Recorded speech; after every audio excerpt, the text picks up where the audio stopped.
ایک مالدار آدمی کے ہاتھ کا درد ختم نہیں ہوتا تھا۔ بڑا امیر آدمی تھا، بڑا علاج کروایا، بڑے بڑے ڈاکٹرز ملک بیرون ملک۔ آخرکار ایک آدمی کے پاس گیا جو دم وغیرہ کرتے تھے۔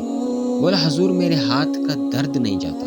انہوں نے کچھ پڑھ کر دم کیا، کچھ روحانی علاج کیا۔ اگلے دن پھر آیا، بولا حضور درد نہیں جاتا۔ انہوں نے تھوڑا علاج تبدیل کیا۔ اگلے دن پھر آیا، حضور درد نہیں جا رہا۔ روحانی علاج کرنے والے کو بھی حیرت تھی کہ میں بڑا زبردست علاج کر رہا ہوں، درد کیوں ختم نہیں ہو رہا اس آدمی کا۔ تھوڑی دیر وہ غور کرتے رہے۔ غور کرنے کے بعد اس امیر آدمی کو کہا اگر میں ایک بات کہوں تو آپ برا تو نہیں مانیں گے؟ امیر آدمی بولا بتاؤ کیا کہنا ہے؟ اس نے کہا میں تو آپ کا علاج کر رہا ہوں، ڈاکٹر سے بھی آپ نے علاج کروایا، روحانی علاج بھی آپ نے کروایا، آپ کے ہاتھ کا جو درد ہے اس میں فرق نہیں پڑ رہا، مزید بڑھ رہا ہے۔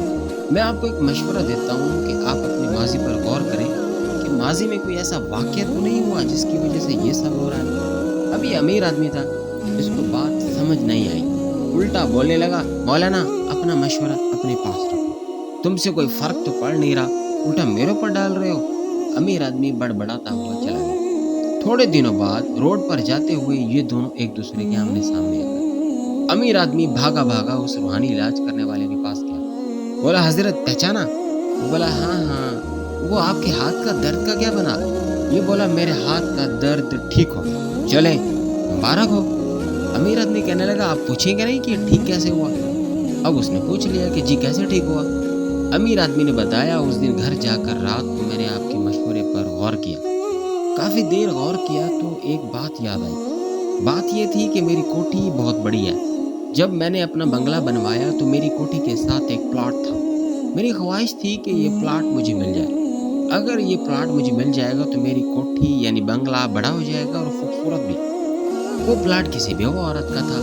میں نے اس بیوہ عورت سے پلاٹ کے بارے میں بات کی تو اس نے کہا میرے چھوٹے چھوٹے یتیم بچے ہیں، میرے مرحوم شوہر اپنے بچوں کے لیے یہ پلاٹ چھوڑ گئے تھے، میں نے اسے اپنے بچوں کے لیے رکھا ہوا ہے، میرے بچے بڑے ہوں گے تو یہ ان کے کام آئے گا۔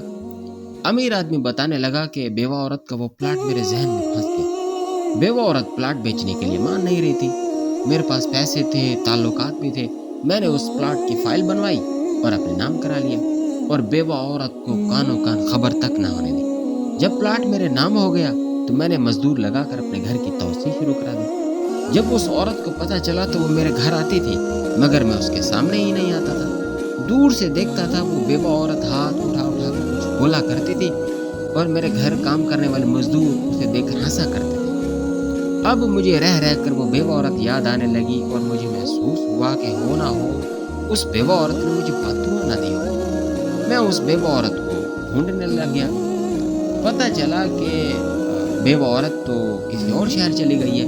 میں اور شہر چلا گیا اس بیوہ کو ڈھونڈنے، گھر کا پتہ کیا، اس سے رابطہ کیا۔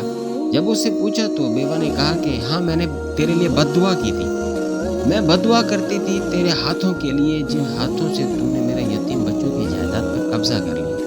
اب اس امیر آدمی نے بتایا کہ میں نے اس بیوہ عورت کو راضی کرنے کے لیے پوری کوشش کی، بہت سارا مال دیا، منتیں کی، ہر طرح سے اس بیوہ عورت کو راضی کرنے کی کوشش کی اور پھر آخر میں درخواست کی اماں جن ہاتھوں سے بددعا کی تھی اپنے انہی ہاتھوں سے میرے لیے دعا کر دو، میرے ہاتھ کی تکلیف نہیں جا رہی۔ اب اس عورت نے دعا کے لیے ہاتھ اٹھائے، ابھی اس عورت کے ہاتھ نیچے نہیں آئے تھے کہ میرے ہاتھ کا درد چلا گیا۔